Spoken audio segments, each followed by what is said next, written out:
Halo teman-teman, semoga kabar kalian baik-baik saja. Ini merupakan konten pertama dari channel Bedah Film yang akan mengulas alur cerita film yang berjudul The Commuter. Film yang dirilis tahun 2018 ini merupakan film yang dibintangi oleh Liam Neeson, Vera Farmiga, Patrick Wilson, dan bintang lainnya. Disutradarai oleh Jaume Collet-Serra serta ditulis oleh Byron Willinger, Philip de Blassie, dan juga Ryan Engle. Menceritakan seorang salesman asuransi bernama Michael yang terpaksa mengambil keputusan yang tidak biasa ketika ia menjadi sasaran seorang penumpang yang tidak dikenal dalam perjalanan pulang menuju rumahnya. Sebelum memulai ulasannya, saya ingin mengingatkan bahwa ini merupakan konten berspoiler. Jadi buat kalian yang belum menonton filmnya, sebaiknya menonton filmnya dahulu agar pengalaman menonton jauh lebih baik. Oke teman-teman, dan ini dia The Commuter.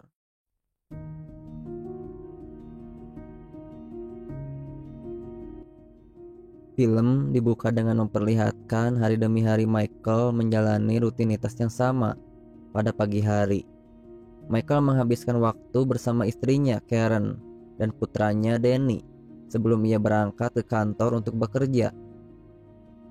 Michael yang setiap hari menggunakan kereta komuter selalu ditemani Karen untuk menuju stasiun. Sebagai penumpang reguler harian, Michael sudah 10 tahun menggunakan komuter dan mengenal wajah sesama penumpang reguler lainnya. Tiba di kantor, Michael bekerja seperti biasa, tak ada yang aneh. Namun ketika Michael sedang menelpon, atasannya memanggilnya untuk datang ke kantornya. Michael dipecat tanpa alasan yang jelas, padahal Michael sudah bekerja 10 tahun. Michael juga merupakan karyawan yang bekerja keras dan selalu menaati peraturan. Meskipun sudah membantahnya, Michael akhirnya merelakan untuk melepas pekerjaannya. Setelah pemecatannya, Michael bingung harus mengatakan bagaimana kepada Karen. Ketika ditelepon pun, Michael berbohong dan menjawab masih bekerja dan baik-baik saja. Kemudian Michael pergi ke bar Paddy O'Brien dan bertemu teman seprofesi dulu saat di kepolisian yang bernama Murphy. Michael bercerita bahwa dirinya dipecat. Lalu Murphy meminta Michael untuk memberitahu istrinya, Karen. Di bar itu juga Michael dan Murphy bertemu dengan David, seorang kapten kepolisian. Saat ingin pulang, sebelum Michael menaiki kereta, Michael bertabrakan pria tak dikenal yang membuat ponselnya hilang. Namun Michael belum menyadarinya. Ketika sudah masuk kereta, Michael melihat anak kecil yang sedang memainkan ponsel. Ketika itu juga Michael menggeledah isi kantongnya untuk mengambil ponsel. Disitulah Michael baru menyadari bahwa ponselnya hilang. Terpaksa Michael merelakannya begitu saja. Michael pun berjalan di dalam komuter dan di saat itu bertemu dengan Walt, teman sesama penumpang reguler. Walt mengatakan bahwa Michael sedang diperhatikan oleh seorang wanita. Namun Michael tidak melihatnya dan Michael pun beranjak menuju gerbong depan. Saat di gerbong depan, Michael duduk sambil membuka buku dan membaca tulisan di secari kertas. Namun tiba-tiba datang seorang wanita yang tidak dikenal. Wanita itu bernama Joanna. Joanna memberikan pertanyaan hipotesis pada Michael untuk melakukan satu hal kecil yang bisa memengaruhi seseorang di komuter. Dengan reward yang besar total $100.000 jika Michael mampu melakukan satu hal kecil ini. Joanna menjelaskan bahwa ada satu orang yang tak seharusnya berada di komuter. Yang perlu dilakukan adalah menemukan orang yang bernama Prin dan mendapatkan barang di dalam tasnya dan menemukannya sebelum tiba di Cold Spring. Setelah Joanna turun, Michael menuju kamar mandi di gerbong 2 untuk memastikan apa yang dikatakan Joanna tentang paket yang berisi uang. Setelah mencari-cari dan ternyata benar, uang sebanyak $25 di dalamnya, dan Michael pun mengambil uang tersebut. Michael berusaha mencari petunjuk dan mendatangi petugas kereta untuk bertanya perihal setiap orang naik turun di stasiun. Petugas bilang bahwa ada zona di setiap karcisnya dan dia membolongi zonanya dan menyimpannya di kursi. Setibanya di stasiun 110 Street, datang seorang menghampiri Michael dan menanyai apakah Michael mengambil uang itu. sekaligus memberikan paket yang berisi cincin milik istrinya.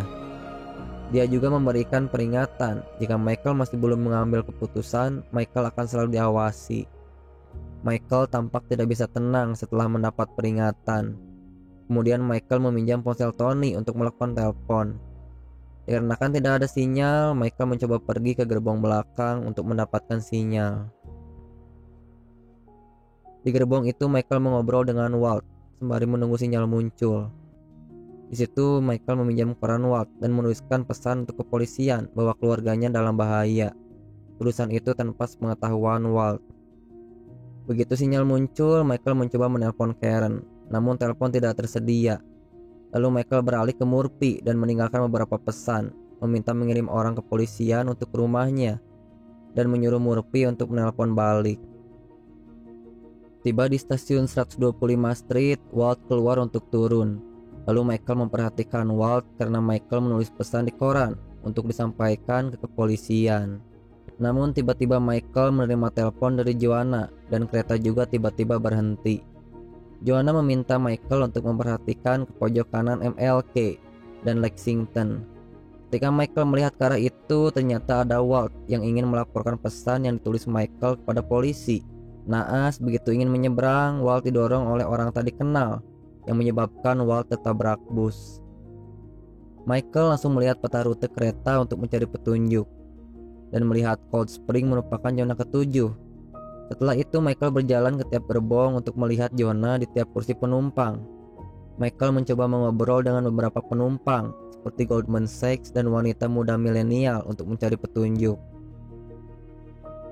Melihat poster yang berisi tentang aktivitas mencurigakan, Michael mencoba melaporkan ke petugas yang bernama Manny karena ada hal yang tak beres. Michael menunjuk satu wanita yang bekerja sebagai perawat. Lalu Manny pun berusaha menggeledah isi tas perawat itu. Ketika Manny berusaha menggeledah, Michael yang sedang memperhatikan tiba-tiba melihat seorang pria yang mencurigakan. Pria itu beranjak dari kursinya dan kemudian pergi untuk pindah gerbong. Michael pun mengikutinya. Saat Michael tiba di emergency exit, Michael ditarik oleh pria tadi dan menanyakan siapa Michael dan kenapa mengikutinya. Keduanya pun terlibat perkelahian hingga terjatuh ke dalam gerbong yang ramai dan mengagetkan penumpang di gerbong itu. Tiba-tiba pria kulit hitam mengulurkan tangan untuk membantu Michael bangun. Saat kembali duduk, Michael dihampiri Tony yang memberikan ponselnya karena ada panggilan dari Murphy. Michael berbicara banyak.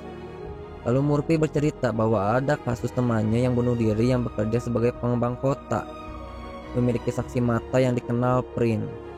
Di situ Michael menyadari bahwa ia telah dijebak oleh Joanna dan tiba-tiba sambungan telepon pun mati. Michael menjadi lebih sibuk, berjalan cepat menuju tiap-tiap gerbong dan menemukan tas di salah satu kursi kosong. Lalu mencoba membawanya ke gerbong lain untuk digeledah. Tiba-tiba suara dering telepon berbunyi. Michael mencari di mana sumbernya. Ternyata sumbernya di bawah kereta. Lalu Michael mencoba membukanya. Tadi sangka ternyata Michael menemukan mayat. Dia adalah orang yang tadi berkelahi dengan Michael. Setelah ditelusuri ternyata dia adalah FBI. Nada dering yang sedari tadi berbunyi diangkat oleh Michael. Dan itu telepon dari Joanna. Joanna bilang bahwa Michael menandai orang yang salah. Michael tak setuju melakukan hal ini. Joanna kemudian memperdengarkan percakapan Karen dan Danny lewat sambungan telepon kepada Michael. Lalu ada juga orang yang datang ke rumah dan mengaku karena panggilan Michael. Di situ kekhawatiran Michael semakin menjadi-jadi. Tiba di Tarrytown, Michael menjadi pusat perhatian karena seseorang melaporkan orang berbahaya di dalam kereta. Joanna meminta Michael bersembunyi di samping mayat agar tidak diketahui polisi. Setelah polisi keluar dari kereta, Michael mencoba untuk tidak bersembunyi lagi. Namun ketika ia mencoba mengangkat ke atas, ia kesulitan. Dan akhirnya Michael memilih menjatuhkan diri ke rel, padahal kereta sudah bergerak. Michael mencoba untuk keluar dari rel dengan cara melompat ke kanan. Dengan penuh perhitungan, Michael berhasil melakukannya. Setelah itu, Michael mengejar kereta untuk naik. Michael pun berhasil, namun uang yang didapat hilang sebagian karena tasnya tersangkut di bagian kereta. Michael akhirnya menemukan ide untuk mematikan AC-nya. dan dengan ini menyisakan gerbong terakhir yang memiliki AC. Semua penumpang berpindah ke gerbong terakhir. Di gerbong itu, Michael mengikuti taruhan Texas Hold'em bersama Tony dan satu orang lainnya. Tony bertanya, bukannya seharusnya Michael sudah turun 2 pemberhentian lalu. Michael menjawab bahwa dirinya ingin sekali-kali melihat ujung jalur dari kereta. Lalu tiba-tiba Michael menanyakan hal yang sama kepada pria sebelahnya, bahwa Michael tak pernah melihatnya, dan Michael merasa bahwa dia bukan penumpang reguler. Kemudian Michael bercerita bahwa dirinya mendengar pertanyaan hipotesis tentang bagaimana seseorang melakukan satu hal kecil dan mendapatkan reward $100.000. Tony bertanya apakah Michael mengambil uangnya, dan Michael menjawab bahwa ia sudah melakukannya. Michael menghitung ada 5 orang yang tak seharusnya naik, yang tak pernah dilihat Michael sebelumnya: wanita perawat, gadis berambut merah, Goldman Sachs, pria berkulit hitam, dan pria di sebelah Michael. Namun ketika Michael menyebut yang terakhir di sebelahnya, ia adalah Jackson. Saat taruhan terakhir, tiba-tiba pria kulit hitam berpindah gerbong. Saat itu juga Michael bertanya apa yang dilakukan Jackson di kereta ini. Dia menjawab bahwa dirinya melakukan hal yang sama dengan Michael, yaitu ingin melihat akhir jalur kereta. Jackson juga mengeluarkan uang dan tiket keretanya, dan ternyata itu adalah tiket reguler bulanan. Kemudian Michael meminta maaf atas kesalahannya. Setelah taruhan selesai, Michael pergi menyusul pria berkulit hitam yang berpindah gerbong. Kemudian Michael mengobrol dengan pria itu, menyuruh membuka isi tasnya. Setelah dibuka, isinya adalah gitar. Kemudian Michael tiba-tiba mengambil alat di kereta itu. Namun tiba-tiba pria itu menodongkan pistol agar Michael memberitahu siapa Prin dari keempat orang itu. Lalu Michael bertanya apakah pria ini membunuh agen itu. Namun pria itu menyalahkan Michael. Pria berkulit hitam ini merupakan orang suruhan yang bertugas untuk membunuh saksi mata bernama Prin. Ketika itu juga mereka berdua pun terlibat perkelahian yang sengit dan lama. Michael menyuruh untuk menyudahi perkelahian ini, namun dia tidak mau dan tetap menginginkan Prin mati. Mendengar itu, Michael tak ingin membiarkan pria ini melakukannya dan melanjutkan perkelahian. Akhirnya Michael pun menang dengan menjatuhkan pria itu keluar kereta. Tak berselang lama, Joanna kembali menelpon, menyuruh Michael mengambil pistol untuk membunuh Prin dan mengambil tasnya. Dan Joanna bilang keluarga Michael pun akan tetap hidup, namun Michael tak ingin melakukannya. Stasiun tiba di Garrison, Michael mencoba mendekati wanita si perawat dan menanyakan mengapa dia turun di Cold Spring dan apa isi tasnya. Karena merasa risih, wanita itu menghindar dari Michael. Michael tetap berusaha untuk mengetahui tentang si wanita itu, kemudian meminta untuk menyerahkan ponselnya sambil mengeluarkan pistol. Kemudian wanita itu memberikan ponselnya. Lalu Michael mengambilnya dan melihat isi percakapan wanita itu dengan pacarnya. Wanita itu kemudian bercerita bahwa ia bukan orang yang dicari. Ia sedang memiliki konflik hebat dengan pacarnya. Michael pun meminta maaf dan mengembalikan ponselnya. Michael bercerita bahwa keluarganya akan terbunuh. Namun di situ juga Michael teringat dengan wanita di sebelah Goldman Sachs yang turun di Garrison yang berpindah kursi. Kemudian Michael bergegas mendekatinya. Saat sudah dekat, ternyata buku yang dibacanya adalah Hester Prynne. Dan tiba-tiba telepon berdering kembali. Joanna sudah tahu Michael telah menemukan Prynne dan meminta untuk membunuhnya. Namun Michael lagi-lagi tidak ingin melakukannya. Joanna mengatakan Prynne memiliki barang yang berisi konspirasi. Orang yang selama ini membayar Joanna memiliki kekuasaan dan bisa melakukan apa saja, termasuk membunuh Michael beserta keluarganya dan semua penumpang di kereta itu. Manny, sang petugas yang mendengarkan telepon Michael, langsung menghubungi polisi. Lalu Michael mengancam petugas untuk menghentikan keretanya. Manny pun menghentikan keretanya, yang menyebabkan roda kereta hancur terbakar. Namun bukannya berhenti, kereta melaju semakin cepat dan melewati Cold Spring. Michael kemudian bergegas dengan petugas kereta ke gerbong depan untuk mengecek. Saat tiba, masinisnya mati dan gerbong kendalinya rusak, begitu juga dengan remnya. Michael mengusulkan agar melepas gerbong yang berisi semua penumpang. Michael berusaha melepas dan menarik tuas di bawah gerbong, sedangkan Manny menarik dari atasnya. Ketika sudah berhasil melepasnya, namun rantainya tersangkut. Terpaksa Michael dan Manny berpindah gerbong untuk melepas kaitnya. Rantai pun berhasil dilepas berbarengan dengan tabrakan hebat yang membuat Michael terdorong keluar dan menabrak gerbong di belakangnya. Michael pun berusaha berpegangan kuat di gerbong itu sebelum dibantu Jackson untuk masuk ke dalam. Akibat dari tabrakan hebat itu, kereta tak kunjung berhenti yang menyebabkan seluruh penumpang di dalamnya terlempar. Setelah kereta benar-benar berhenti, Michael meminta ke penumpang lain untuk menutup kaca kereta dengan koran karena ia masih khawatir ada yang mengawasi. Michael kemudian menghampiri Prin, kemudian berbicara bahwa jika Michael tidak membunuh Prin, maka keluarganya akan terbunuh. Namun Michael tidak ingin melakukan hal itu dan meminta kepada Prin untuk menjelaskan semua apa yang terjadi. Wanita itu bernama asli Sophia, merupakan saksi mata atas kejadian kasus yang menimpa Luis Enrique. Ia memiliki barang bukti yang sedang diincar. Sophia bercerita bahwa Luis Enrique mati bukan karena bunuh diri, melainkan ada dua orang yang mendatangi Luis Enrique dan membunuhnya, mengatakan sesuatu tentang mulia. Pembunuh itu mengatakan tidak ada namanya tindakan mulia. Sophia tidak melaporkan ke kepolisian karena pembunuh Luis Enrique itu dari polisi. Esoknya Sophia ke rumah temannya yang kenal dengan seorang FBI. Pria itu bernama Garcia. Agen Garcia mengatakan Sophia tidak aman lagi di kota ini dan menyuruh Sophia pergi naik kereta ke Cold Spring pukul 18.25 dan mereka akan melindunginya. Setelah itu polisi kemudian datang mengepung gerbong kereta yang dipimpin Kapten David. Murphy pun ada di tempat itu untuk ditugaskan melakukan negosiasi dengan Michael. Negosiasi pertama dilakukan. Murphy meminta beberapa penumpang untuk dilepaskan dan diserahkan kepadanya, namun Michael khawatir tentang keamanan penumpangnya dan mengatakan bahwa ada seseorang yang harus dilindunginya. Maka negosiasi pun tak terjadi. Pada negosiasi kedua, Murphy menawarkan dirinya ditawan dengan syarat melepaskan beberapa penumpang di dalamnya.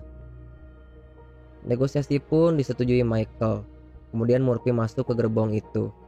Michael kemudian meminta Murphy untuk mematikan lampu yang menyorot gerbongnya. Seketika itu juga audio suara Murphy hilang, tak bisa didengar Kapten David. Michael dan Murphy melakukan pembicaraan. Murphy meminta Michael berikan apa yang dimilikinya dan memastikan tidak akan ada yang terluka, namun Michael tak mengiyakan. Kemudian Murphy mengatakan sesuatu tentang mulia dan mengatakan tak ada yang namanya perbuatan mulia. Ketika itu Michael menyadari apa yang dikatakan Sophia tentang mulia. Di situ juga Murphy mengatakan bahwa banyak orang berkuasa akan lengser jika barang bukti itu keluar dan mereka memiliki mata di semua tempat. Murphy menyuruh orang menaikkan saksi mata ke dalam kereta dengan niat membantu Michael karena sedang membutuhkan uang. Kemudian Murphy menodongkan pistol ke penumpang dan menanyakan siapa Prin. Kemudian Sophia mengaku bahwa dirinya Prin. Namun tak disangka Jackson kemudian mengaku juga bahwa dirinya Prin, diikuti penumpang lain yang menamakan dirinya Prin. Murphy yang kebingungan langsung mengayunkan pelatuk pistol menembak salah satunya. Seketika itu juga Michael melawan Murphy dan perkelahian pun terjadi. Di sisi lain Kapten David meminta tim penembak membidik sasaran. Kemudian tim itu melepaskan tembakannya dan mengenai Murphy setelah Michael mengaktifkan alat penanda. Murphy langsung tersungkur terkena tembakan dan polisi lain pun segera masuk disertai dengan agen Garcia. Sophia lalu berteriak bahwa Michael menyelamatkannya. Setelah itu polisi mengidentifikasi semua yang terjadi dan mengevakuasi semua penumpang.